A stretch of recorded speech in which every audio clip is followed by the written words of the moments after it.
sampai sekolah itu juga menjalankan perintah Gusti Allah, dengan catatan sekolahnya itu sungguh-sungguh, karena Gusti Allah itu memerintahkan kita untuk menuntut ilmu. Sampai membantu orang tua juga menjalankan perintah Gusti Allah, karena setiap anak dituntut untuk berbakti kepada orang tua. Sampai bermain ke tempat teman diniati silaturahim itu juga menjalankan ketaatan. Jadi ketaatan itu luas. Sampai duduk dengan diniati istirahat itu juga menjalankan ketaatan. Sampai pergi ke kamar mandi untuk buang air kecil, buang air besar, dengan diniati menjalankan perintah Gusti Allah. Itu juga ketaatan dan ibadah. Buang air kecil, buang air besar, itu kan secara tidak langsung perintah Gusti Allah. Dan perintah yang sebenarnya tidak bisa dibantah, tidak bisa ditolak semua. Sampai bisa nolak buang air besar, ditahan, menentang perintah Gusti Allah dalam konteks buang air besar bisa. Metunan kadang malah. Ya. Siapa sih sedikit tahu mindset nang sekolah? Bahul mempret nang. Sahabat teman. Sahabat dengan kepressing nang sekolah ora. Iku sing menangi karo sing ngalami ila yaumil kiamah ora bakal kelalen. Iya kan? Iya boleh. Kau tahu kepressing nang sekolah. Iku lho sing ngalami karo sing weruh. Insyaallah ila yaumil kiamah ora bakal kelalen. Nek kepuyuh sing lumrah ngompol nang sekolahan satu kowe yang guyu gitu. Ikan tahu kan. Nah kepuyuh mungkin banyak ya. Kowe tahu deh.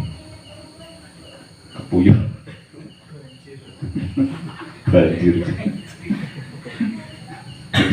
Dan ini, jadi jadikan hari-harimu penuh keindahan dengan atau menjadi indah dengan menjalankan perintah-perintah Gusti Allah, menjalankan hal-hal yang bersifat positif yang menjadi sababiah turunnya ridho dari Gusti Allah, dan otomatis tentu apa?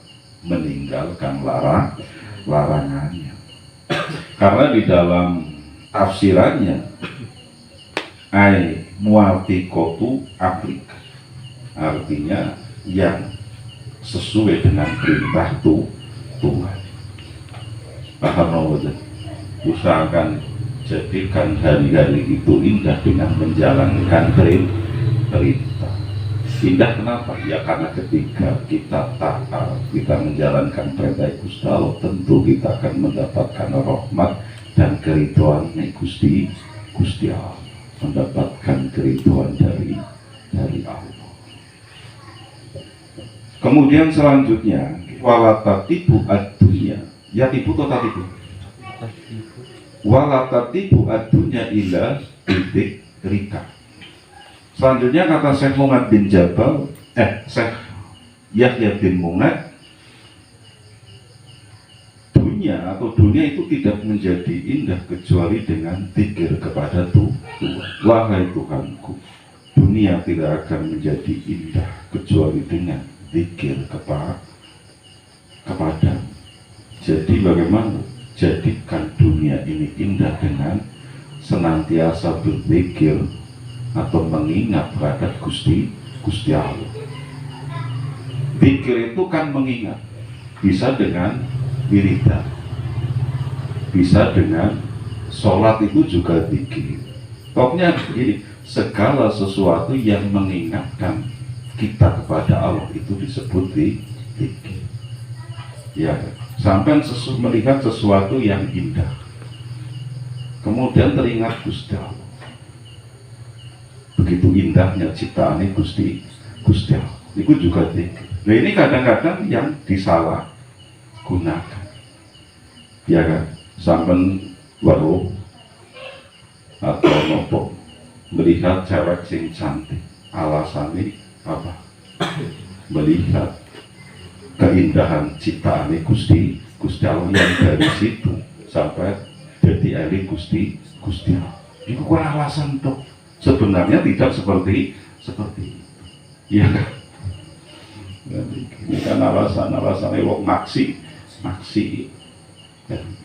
Jadi jadikan dunia itu indah dengan senantiasa mengingat terhadap Gusti Allah.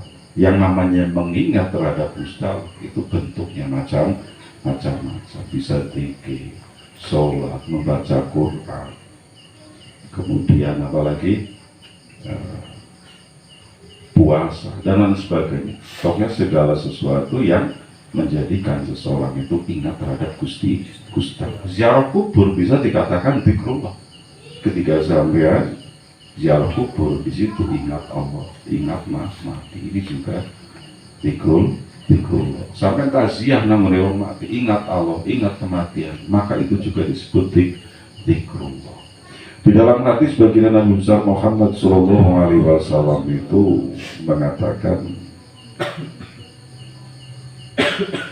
adunya malmunatun malmunun ma fiha illa dzikrullah wa ma walahu wa ngaliman wa mutangaliman.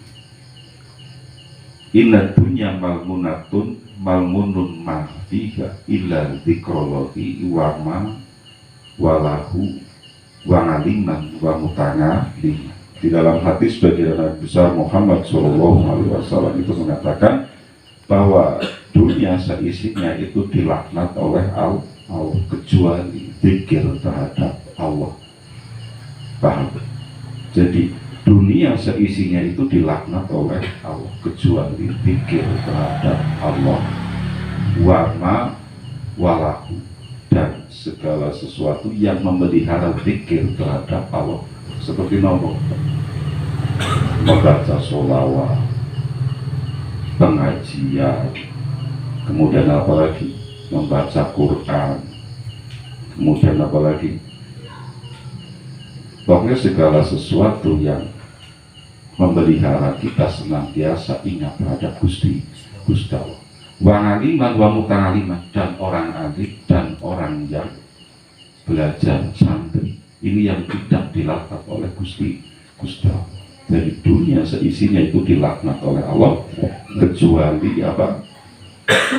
Zikir terhadap Allah. Sholat kan zikir terhadap Gusti Allah. Iya, sholat yang dilakukan dengan benar-benar itu pasti disebut zikir terhadap Gusti Allah, karena sholat tentu mengingat terhadap Gusti Allah. Wiridan ketika hatinya hadir, hatinya ingat terhadap Allah, tidak hanya lisannya saja, itu juga disebut zikir terhadap Gusti Allah. Jadi tidak setiap zikir, tidak semua wiridan itu bisa disebut zikir. Ketika lisannya zikir menyebut Allah tapi hati dan pikirannya tidak ingat terhadap Gusti Allah, maka tidak bisa disebut zikir. Wama walahu, dan segala sesuatu yang memelihara manusia itu ingat terhadap Allah. Pengajian tentu kan seharusnya mengingatkan manusia terhadap Gusti Allah. Melihat orang mati, taziah atau ziarah kubur, seharusnya itu mengingatkan kita terhadap manusia terhadap Gusti Allah. Maka hal-hal itu tidak dilaknat oleh Gusti Allah. Selanjutnya orang yang alim, orang yang ngalim, pandai terhadap pengetahuan agama, apalagi orang alim yang mengamalkan ilmunya, yang memanfaatkan ilmu. Yang dimaksud di sini tentu adalah orang alim yang mengamalkan ilmunya, diamalkan untuk diri sendiri, kemudian dimanfaatkan untuk orang lain. Kemudian wa muta'aliman, dan orang yang belajar, orang yang mau ngaji. Ini yang tidak dilaknat oleh Gusti Allah. Ketika tidak dilaknat oleh Gusti Allah, tentu diridhoi oleh Gusti Allah, kemudian dirahmati oleh Gusti